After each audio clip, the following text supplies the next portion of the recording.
കത്തി നിൽക്കുക.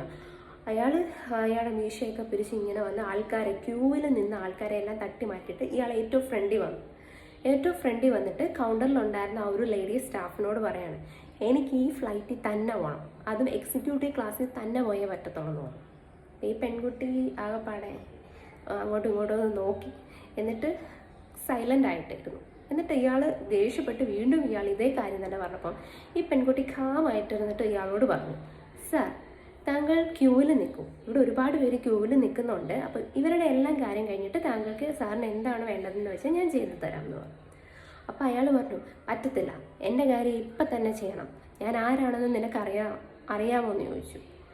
അപ്പം ഈ പെൺകുട്ടി തൻ്റെ കയ്യിലിരുന്ന മൈക്ക് എടുത്തിട്ട് ഉറക്കെ വിളിച്ച് പറഞ്ഞു, യാത്രക്കാർ സദയം ശ്രദ്ധിക്കുക, നമ്മുടെ 12-ാം നമ്പർ ക്യൂവിൽ ഒരു കൊമ്പമീശ ധരിച്ച ഒരു മനുഷ്യനുണ്ട്, അദ്ദേഹം ആരാണെന്ന് മനസ്സിലാവുന്നില്ല, ആർക്കെങ്കിലും അദ്ദേഹത്തെ അറിയാമെങ്കിൽ